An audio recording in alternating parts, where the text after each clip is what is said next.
Bismillahirrahmanirrahim. Assalamualaikum warahmatullahi wabarakatuh. Berjumpa kembali teman-teman di channel kita ya Mas Tio KDR.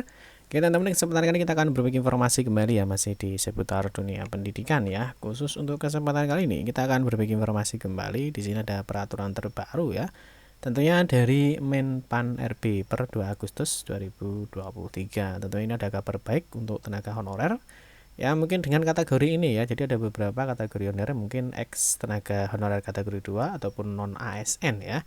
Tentunya di sini nanti ada beberapa peluang ya, ada optimalisasi ketika mungkin Bapak Ibu yang sudah mengikuti di seleksi ASN atau P3K teknis di tahun 2022 kemarin. Mungkin ini ada sedikit contoh ya. Jadi kemarin mungkin teman-teman sudah mengikuti ya, mungkin ada seleksi ya. Jadi mungkin ini ada contohnya ya. Ini ada hasil akhir atau seleksi di P3K untuk tenaga teknis di Badan Kepegawaian Negara. Ini untuk tahun anggaran 2023 ya. Mungkin ada teman-teman yang ikut di tenaga teknis ya.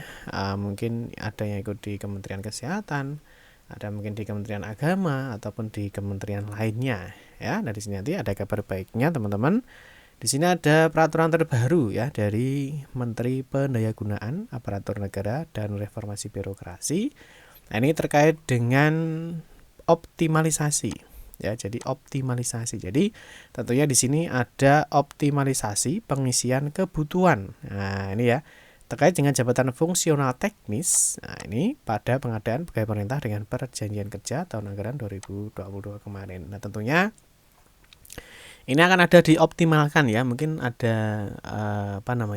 ada peluang ya, artinya ada kebutuhan yang mungkin belum terpenuhi ya, tentunya akan dioptimalkan. Nah tentunya bagi tenaga non ASN atau tenaga honorer yang mengikuti kegiatan ini, dan tentunya ada prioritas tersendiri. Nanti kita akan bahas ada informasi apa terkait dengan peraturan Menpan RB yang terbaru ini. Nah, tapi seperti biasa teman-teman, kita ingatkan kembali mungkin bagi kalian yang baru bergabung di channel ini atau mungkin baru melihat channel ini, jangan lupa klik tombol like dan subscribe. Silahkan bunyikan lonceng notifikasinya biar Anda selalu mendapatkan informasi-informasi terbaru dari kita.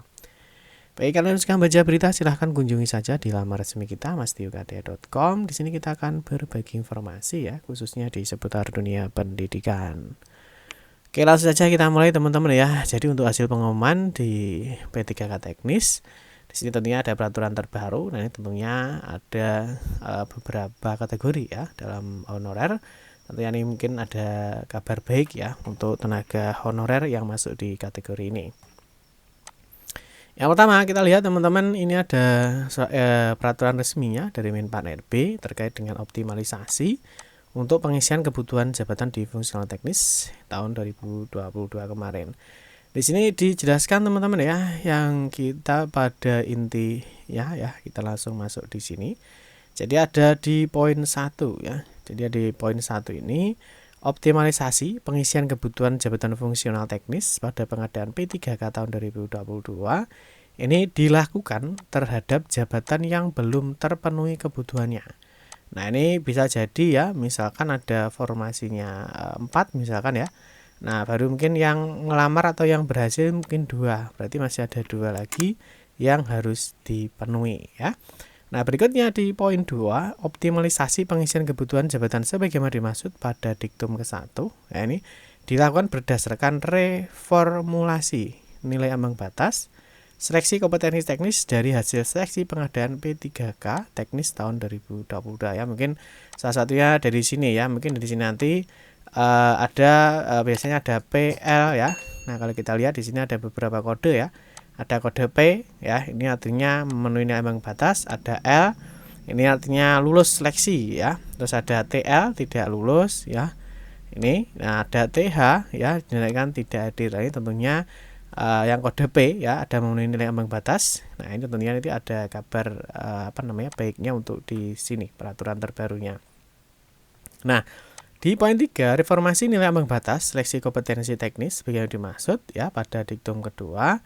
Ini ditetapkan berdasarkan nilai terendah pada jabatan yang sama yang formasinya belum terpenuhi. Ya. Terus di poin 4, optimalisasi pengisian kebutuhan jabatan sebagaimana dimaksud pada diktum ke-1. Nah, ini teman-teman ya. Ini dilakukan ya bagi peserta X tenaga honorer kategori 2 atau peserta non ASN. Nah, tentunya ini dari teman-teman honorer X kategori kedua. Tentunya di sini ada optimalisasi untuk pengisian kebutuhan jabatan yang dimaksud di poin 1 tadi. Nah, kelima teman-teman, peserta X honorer kategori 2 sebagian dimaksud di dalam diktum keempat adalah X tenaga honorer kategori yang terdaftar dalam pangkalan data ya atau di database THK2 pada BKN. Ya, ini melamar pada instansi pemerintah yang sama atau berbeda dengan tempat kerja saat mendaftar. Nah, ini kabar baiknya ya. Di poin 6, peserta non ASN sebagai dimaksud pada diktum keempat adalah peserta di luar X tenaga honorer kategori 2 yang memiliki riwayat kerja terakhir di instansi pemerintah yang dilamarnya pada seleksi P3K teknis tahun 2022. Di poin ke-7, peserta non ASN sebagai dimaksud pada diktum ke-6 nih dibuktikan dengan surat keterangan pengalaman bekerja yang ditangani oleh pejabat pimpinan tinggi pratama atau pimpinan satuan kerja pada instansi pemerintah tempat pelamar bekerja yang telah diunggah melalui SSCSN saat pelamaran pada pengadaan P3K teknis tahun 2022. Nah, di poin 8, nah tentu ini ya, di poin 8 ini salah satu kriterianya ya atau urutan prioritasnya. Di sini optimalisasi pengisian kebutuhan jabatan sebagaimana dimaksud pada diktum 1 diberlakukan terlebih dahulu bagi X tenaga honorer kategori 2 yang memenuhi reformulasi nilai ambang batas seleksi kompetensi teknis dengan peringkat terbaik.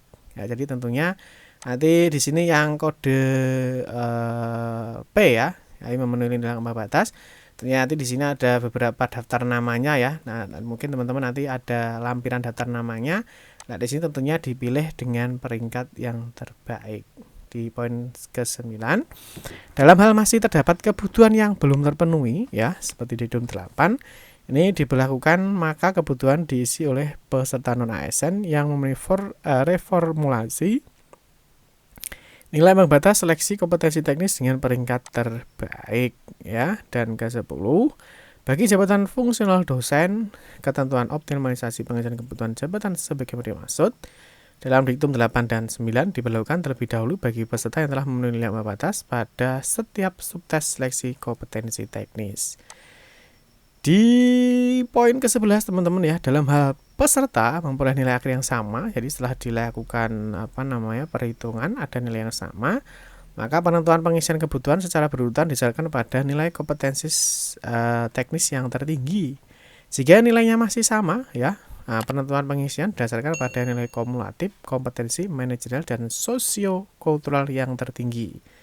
Berikutnya ini pada wawancara, dan yang terakhir ini pada usia pelamar yang lebih tinggi. Dan terakhir di ke-12 teman-teman, dalam hal terdapat kebutuhan yang belum terpenuhi setelah dilakukan penentuan kelulusan akhir sebagai dimaksud pada diktum ke-11, peserta sebagai yang dimaksud dalam diktum ke-5 dan ke-6 ini dapat mengisi kebutuhan pada jabatan dengan kualifikasi pendidikan yang sama dari unit penempatan lokasi kebutuhan yang berbeda ya, dalam satu instansi yang sama serta memenuhi reformulasi nilai ambang batas seleksi kompetensi teknis dengan peringkat terbaik dan terlebih dahulu diberlakukan bagi X tenaga honorer kategori 2. Poin ke-13 dalam hal instansi pusat melakukan pengelompokan pengisian kebutuhan jabatan yang belum terpenuhi dikelompokkan serta memenuhi reformasi nilai ambang batas seleksi kompetensi teknis dengan peringkat terbaik dengan terlebih dahulu diberlakukan bagi X tenaga honorer kategori 2 ini ya. Nah, ini baru diterbitkan atau ditetapkan 2 Agustus 2023 ya oleh Menteri Pendayagunaan Aparatur Negara dan Reformasi Birokrasi Republik Indonesia Bapak Abdullah Azwar Anas ya. Tentunya ini ada sedikit kabar gembira ya, mungkin nanti ketika kalian melamar di mana ya, misalkan di kesehatan ataupun mungkin di BKN ataupun yang lain sebagainya. Nah, semoga saja masih ada formasi kebutuhannya ya, sehingga nanti mungkin kalian dengan peringkat nilai yang terbaik ya, semoga nanti bisa mendapatkan optimalisasi sesuai dengan peraturan yang terbaru ini. Oke teman-teman ya, mungkin itu saja informasi yang dapat kami sampaikan ya. Semoga informasi ini bermanfaat. Mohon maaf jika ada salah-salah kata dalam memberikan informasi dan penjelasan. Kita berjumpa kembali di video-video berikutnya. Saya akhiri, wassalamualaikum warahmatullahi wabarakatuh.